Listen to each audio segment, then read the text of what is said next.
Mother's Day to all the moms out there, and the stepmoms and the kitten moms like I am.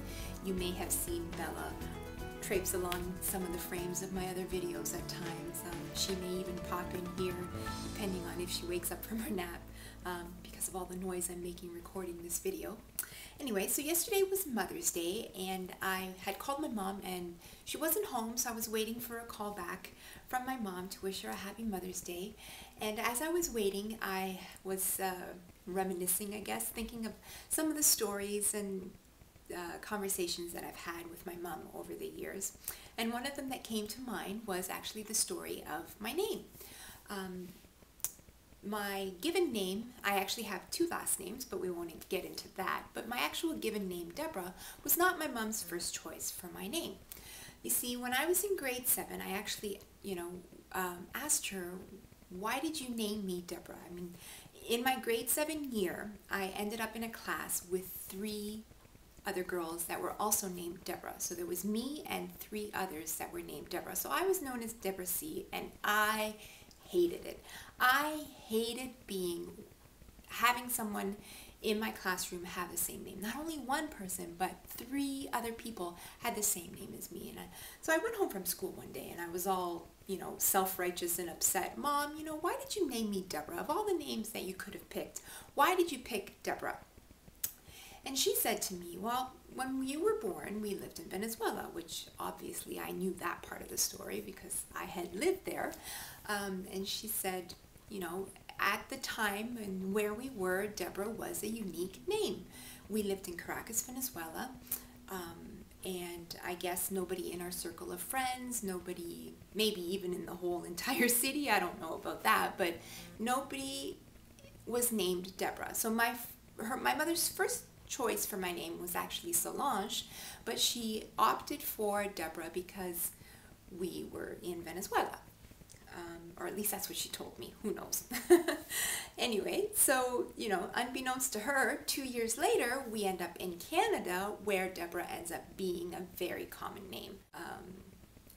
But oddly enough, the only time I've ever run across other Deborahs in my class was actually only that 1 year in grade 7. So, but I have worked on teams where there have been other people named Deborah. I've had friends of the family that are also named Deborah. I've worked for companies where there are other people that also have the same name. So in my world, in my social sphere, there are other people named Deborah. Nobody named Solange. I don't think I've ever run across a person named Solange, but anyway, it is what it is, right? I can't go back and change my name. So I was thinking about, have there been any other instances in my life where I've actually gone and changed my name for something? And I was thinking back to when I first started on Twitter, and my name on Twitter was Deborah Carraro. So my first name and my last name, which was, I guess, how many letters? 7 in my first and 8 in my second, my last name.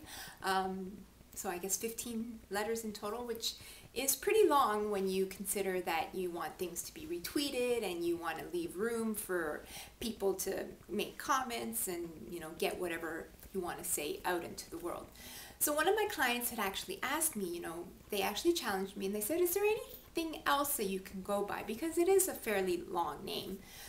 So I thought about it for a while, and at first I thought, no, Deborah Carraro's my name. That's what I'm going to go by.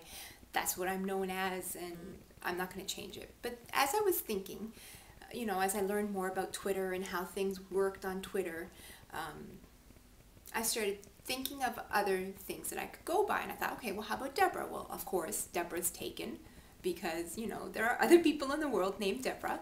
So I thought, well, what could I add to Deborah to make a Twitter handle? And I'm a huge Apple freak. I have an iPad, I have an iPod, I have an iPod Touch, I have an iMac. So there are many things in my world that have that little cute little I in front of it. And I thought, why don't I go by iDeborah? I mean, it could stand for a little play on the Mac, whole iMac thing, iPhone, iPad, or it could actually stand for interactive, like you're interacting with me, so interact with Deborah, iDeborah. Internet, my business and my strengths in teaching other people how to get their business online is internet, so Internet Deborah. So there's many different stories behind what the little I could mean. So as I was sitting there yesterday waiting for my mom to call back, I thought, I wonder if there's anyone else out there who has a story behind their name. So my question to you this week is there a story behind your given name? Or is there a story behind the name that you choose to go by publicly? If you have a pen name, if you have a Twitter handle, is there a story behind that? Is there a story behind your brand name? And have you ever advertised that story? So let me know your comments by posting a comment down below, and I look forward to hearing your stories. I'll talk to you next week.